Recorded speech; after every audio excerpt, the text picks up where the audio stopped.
కుటుంబంలో దేవుడు గడిచిన వారంలో చేసిన అద్భుత కార్యానికి వచ్చి సాక్ష్యం చెప్పాలని మీ మధ్యలో నేను నిలబడ్డాను. మన దేవుడు అద్భుత కార్యాలు జరిగించేవాడు. ఆయన చేసిన కార్యాల గురించి ఖచ్చితంగా వర్ణించాలి, ఖచ్చితంగా వివరించాలి. నిన్న ఫ్రైడే కాకుండా ముందు వీక్ ఫ్రైడే శుక్రవారం ఉపవాస ప్రార్థనకు నేను వచ్చాను. వాక్యం అందించిన తర్వాత వెనక రూమ్లోకి వెళ్తాను. ఎవరైనా పర్సనల్ కౌన్సిలింగ్ కావాలన్నా, వ్యక్తిగతంగా ఏదైనా ప్రార్థన అవసరతలు చెప్పుకోవాలన్నా మాట్లాడడానికని వెనక రూమ్లోకి వెళ్తే వరుసగా 3 సహోదరులు వచ్చి, మీరు ప్రార్థన చేశారమ్మా, దేవుడు మాకు స్వస్థత కార్యం చేశారని ఒకరి తర్వాత ఒకరు వచ్చి సాక్ష్యం చెప్తా ఉంటే నా విశ్వాసం చాలా బలపడిందండి. ఏంటి చాలా డిఫరెంట్గా అనిపిస్తుంది. ఈ సాక్ష్యాలు ఒకదాని తర్వాత ఒకటి దేవుడు ఈరోజే వినిపిస్తున్నాడు ఏంటి నా చెవులకని నేను చాలా ఆశ్చర్యపోయాను. ఇంటికి రాగానే కూడా వెస్లీ గారికి చెప్పాను, ఇలాగా మరి 3 వచ్చి సాక్ష్యం చెప్పారండి. వారి ఆరోగ్య సమస్యల విషయంలో ప్రార్థన చేయగానే దేవుడు ఎలా జవాబిచ్చారో. సరే సాయంకాలము మా తల్లిగారికి ఫోన్ చేశాను, నేను మాట్లాడాలనిపించింది. ఫోన్ చేసేసరికి మా అక్క ఎత్తింది ఫోన్. ఎమర్జెన్సీ దగ్గర ఉన్నాము, చెల్లికి యాక్సిడెంట్ అయింది, లోపల చాలా క్రిటికల్గా ఉంది, అన్కాన్షియస్ అయిపోయింది. అండ్ అక్క చెప్పిన మాట ఏంటంటే, చెల్లిని చూడలేక మమ్మీ నేను బయటకు వచ్చాము, మమ్మల్ని బయటకు పంపించేశారని చెప్పారు. నిజానికి మేము 3 సిస్టర్స్. మా చెల్లి ఫ్యామిలీలో she like the delicate darling in the family. చాలా సున్నితంగా ఉంటుంది. నా చెల్లి అంటే నాకు చాలా ప్రేమ. అయితే చెల్లి విషయంలో ఇప్పటి వరకు తన డెలివరీస్ తప్ప ఎప్పుడు తను హాస్పిటలైజ్ అవ్వడం కానీ, మరి ఇలాంటి అనారోగ్యాలు కానీ ఎప్పుడు తన జీవితంలో రాలేదు. But for the very first time మా మరిది గారు పాస్టర్ జాన్ గౌతమ్, తను నెల్లూరు క్రైస్ట్ వర్షిప్ సెంటర్లో పరిచర్యలో వాడబడుతున్నారు. తను తన భార్య పిల్లల్ని స్కూల్ నుంచి తీసుకురావడానికి యూజువల్గా కారులో వెళ్తారు. ఆ రోజు బాబు స్కూల్కి వెళ్ళలేదు, పాప ఒకటే స్కూల్కి వెళ్ళిందని తీసుకురావడానికని బైక్ మీద వెళ్ళారు. వెళ్ళేటప్పుడు బాగానే వెళ్ళారు, వచ్చేటప్పుడు రోడ్డు బాగాలేదంట, గుంటలు ఉన్నాయి. సడన్గా గుంటల దగ్గర సడన్ బ్రేక్ వేయడం, చెల్లి పడిపోవడం, పడగానే ఫిట్స్ వచ్చాయంట చెల్లికి. ఆ తర్వాత వెంటనే హాస్పిటల్కి తీసుకువెళ్తే ఎమర్జెన్సీలో డాక్టర్స్ చెప్పింది ఏంటంటే వెంటనే తను అన్కాన్షియస్ అయిపోయింది. డాక్టర్స్ మా వల్ల కాదు, అయితే చెన్నై తీసుకువెళ్ళండి లేకపోతే నెల్లూరు తీసుకువెళ్ళండి అని డాక్టర్స్ చెప్పడం, అంబులెన్స్లో ఎక్కించారు. ఆ సమయంలో మరి నేను ఏడుస్తూ ప్రార్థన చేస్తున్నాను. ఎందుకంటే ఆ రోజే 3 సాక్ష్యాలు వినిపించాడు దేవుడు. విశ్వాస సహితమైన ప్రార్థన రోగిని స్వస్థపరుస్తుందని. నా ఫెయిత్ లెవెల్స్ అప్పటికే దేవుడు చాలా పెంచారండి. అప్పుడు నేను దేవుని సన్నిధిలో మొరపెట్టడం ప్రారంభించాను.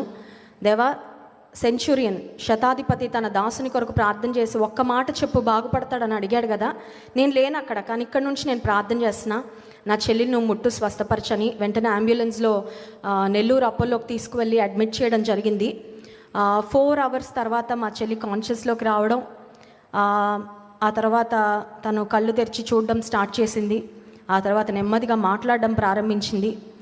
జాన్ వెస్లీ గారికి ఆ సండే ఒంగోలు క్రైస్ట్ వర్షిప్ సెంటర్లో క్రిస్మస్ ఉండింది, లాస్ట్ సండే. వెస్లీ గారితో పాటు నేను కూడా వెళ్ళాను. ఒకటే ప్రార్థన చేశాను. వెళ్ళేసరికి మేము వెళ్ళి చూసేసరికి తను మంచిగా మాట్లాడుతూ ఉండాలి, ప్రభా నువ్వు కార్యం చేయని. మరి అదే విధంగా నేను వెళ్ళగానే యూజువల్గా బ్రెయిన్కి ఒకవేళ ఏదన్నా దెబ్బ తగిలితే, తలకి దెబ్బ తగిలితే కొంతమంది వారాల పాటు, కొంతమంది నెలల పాటు, కొంతమంది జీవితకాలం అంతా కూడా కోమాలో ఉంటారండి.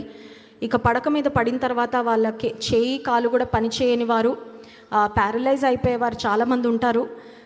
మరి నా చెల్లికి 2 చిన్న పిల్లలు, తన చుట్టూ సేవకులే.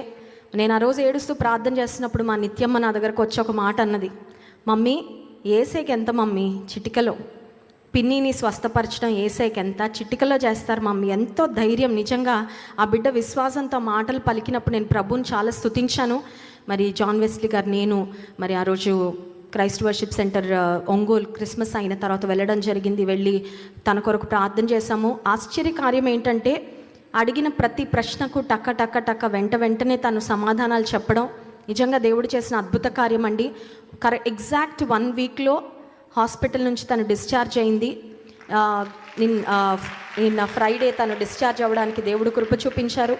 నిజానికి మరి తను ప్రాణంతో ఉందంటే దేవుని ఉచితమైన కృప మాత్రమే. చాలామంది డాక్టర్స్ చెప్పారు, మీ సిస్టర్ చాలా లక్కీ అమ్మ అని. అక్కడ చాలా పెద్ద న్యూరో ఫిజిషియన్ ఒక డాక్టర్ ఉన్నారు, న్యూరాలజిస్ట్. ఆయన చెప్పిన మాట ఏంటంటే మీ చెల్లి చాలా లక్కీ అని. నేను అనుకున్న లక్కీ కాదు, ఆమె మీద దేవుని కృప చాలా ఎక్కువగా ఉంది. మరి తన చుట్టూ సేవకులే, నా తల్లి నా తండ్రి 40 సంవత్సరాలకు పైగా ప్రభు సేవలో మరి నమ్మకంగా విశ్వాసంతో వారు పరిచర్య చేస్తున్నారు. దేవుడు తన సేవకుని యొక్క క్షేమం చూసి ఆనందించే దేవుడని నా చెల్లి పక్షంగా దేవుడు రుజువు చేశారు. నేను అలా తనని చూసి రాజమండ్రి వచ్చాను. వచ్చిన తర్వాత 2 వార్తలు నా చెవులకు వినపడ్డాయండి. ఒక వార్త ఏంటంటే, మన సంఘంలోనే ఒక ఆంటీ తన మనవరాలి గురించి చెప్పారు. నా మనవరాలికి తలకి దెబ్బ తగిలిందమ్మా, 15 లక్షలు పెట్టి ఆపరేషన్ చేయించాము, ఇప్పటికీ కాలు చేయి రాలేదు, ఇప్పటికీ పడక మీదే ఉంది, ఇప్పటికీ మాట కూడా స్పష్టంగా రావడం లేదని. మరొక వార్త కూడా విన్నాను. ఒక టాప్ మరి ఉన్నతమైన స్థానంలో ఉన్న ఒక జడ్జ్ గారు, వారు కూడా మరి తలకి గాయం అవ్వడం, ఆమె అయితే చనిపోయారండి. ఆమెకు కూడా చిన్నపిల్లలే. ఆ 2 వార్తలు విన్నప్పుడు దేవుడు మళ్ళీ జ్ఞాపకం చేశాడు. ఏమనంటే, నీ పక్షంగా నీ కుటుంబ పక్షంగా నేను ఉన్నానని.